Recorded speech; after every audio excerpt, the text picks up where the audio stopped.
প্রধানমন্ত্রী পদে কোনো ভ্যাকেন্সি নেই, শুধুমাত্র 2029 নয় 2034 2039 সালেও বিজেপির প্রধানমন্ত্রী পদের প্রার্থী হবেন নরেন্দ্র মোদী। আজ তাক বাংলাকে দেওয়া একান্ত সাক্ষাৎকারে এই বিষয়টাই জানাচ্ছেন রাজনাথ সিং। তিনি বলেন, এটা নিয়ে কোনো রকম কোনো দ্বিমত নেই, আমাদের প্রধানমন্ত্রী পদের জন্য কোনো ভ্যাকেন্সি নেই। রাজনাথ সিং বলেন, মোদীর নেতৃত্বের ওপর আমাদের আস্থা রয়েছে। তিনি এই কথাই বলছেন। তিনি বলছেন নরেন্দ্র মোদী 2029 2034 তারপরেও তিনিই থাকবেন প্রধানমন্ত্রীর পদে প্রার্থী। কি বলছেন রাজনাথ, শুনুন।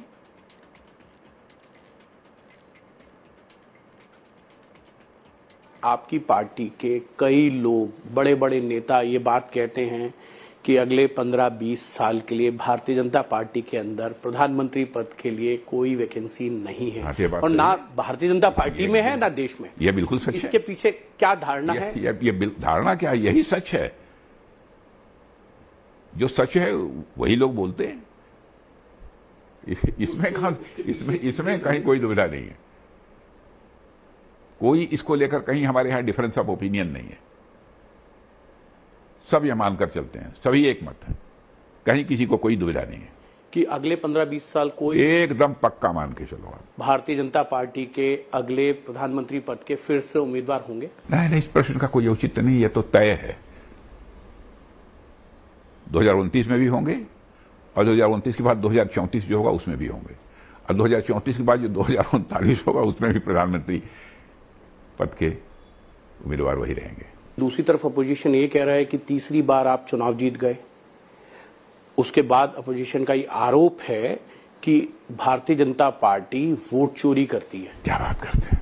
राहुल गांधी, अरविंद केजरीवाल, अखिलेश यादव, लालू प्रसाद यादव, तेजस्वी यादव, ममता बनर्जी, स्टैलिन, ये सब आरोप लगा रहे हैं। कभी नेता प्रतिपक्ष जो है नाइट्रोजन बम, कभी हाइड्रोजन बम, कभी एटम बम, यह बराबर जो फोड़ने की बात करते हैं, और बार बार कहते हैं कि अगली बार मैं ये करूंगा, ये बम फोड़ूंगा, ये बम फोड़ूंगा।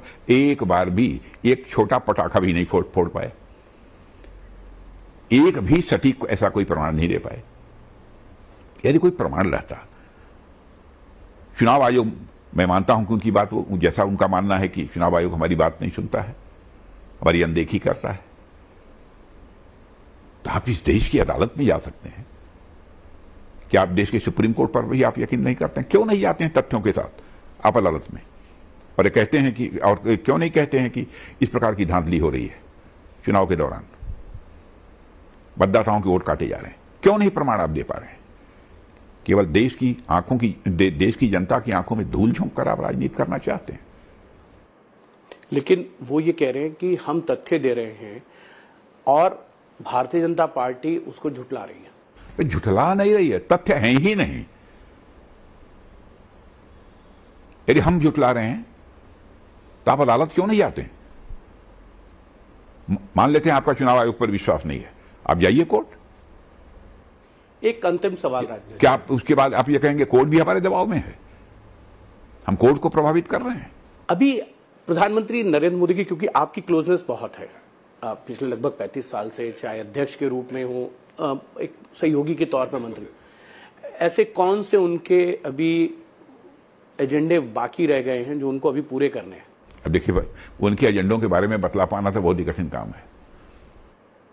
एक से एक चीजें ऐसी निकलती हैं जो कि राष्ट्र के हित में होती हैं।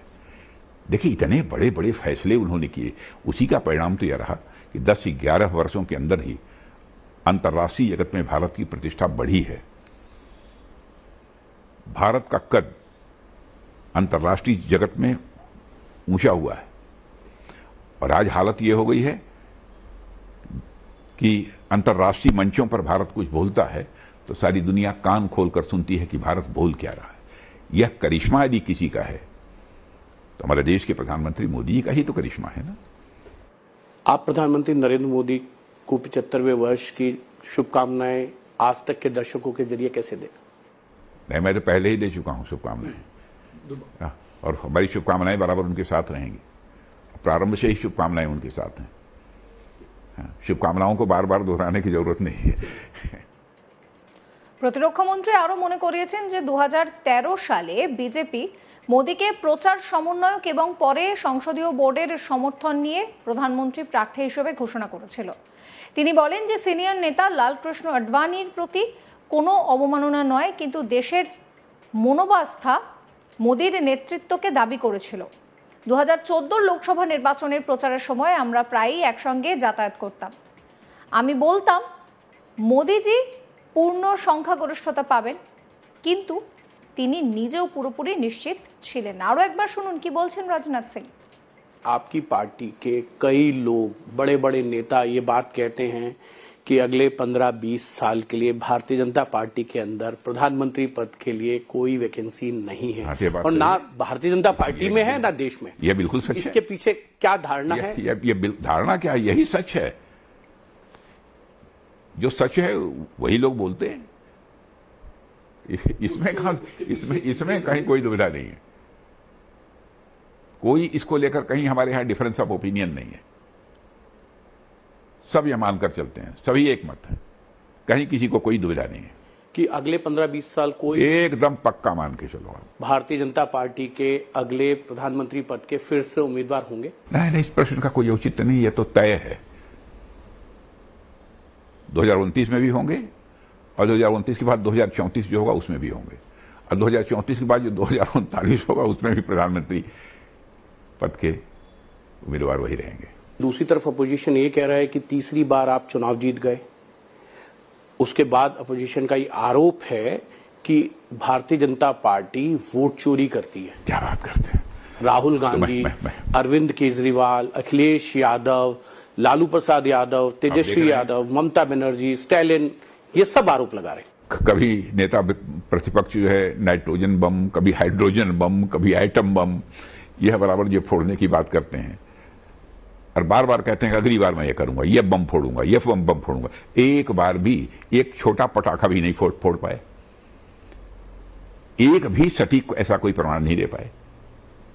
यदि कोई प्रमाण रहता, चुनाव आयोग, मैं मानता हूं कि उनकी बात, जैसा उनका मानना है कि चुनाव आयोग हमारी बात नहीं सुनता है, हमारी अनदेखी करता है,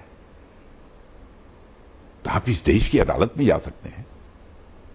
क्या आप देश के सुप्रीम कोर्ट पर भी आप यकीन नहीं करते हैं? क्यों नहीं जाते हैं तथ्यों के साथ आप अदालत में, और ये कहते हैं कि, और क्यों नहीं कहते हैं कि इस प्रकार की धांधली हो रही है चुनाव के दौरान, मतदाताओं के वोट काटे जा रहे हैं? क्यों नहीं प्रमाण आप दे पा रहे हैं?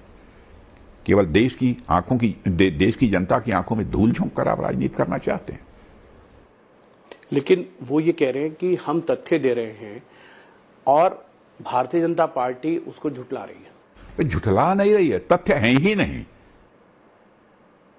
সমস্ত খবরের আপডেটের জন্য আপনাদের নজর থাকুক আজ তাক বাংলায়। চ্যানেলটিকে সাবস্ক্রাইব করবেন, নোটিফিকেশন পেতে বেল আইকনে ক্লিক করবেন, ফলো করতে ভুলবেন না আজ তাক বাংলার হোয়াটসঅ্যাপ চ্যানেলও।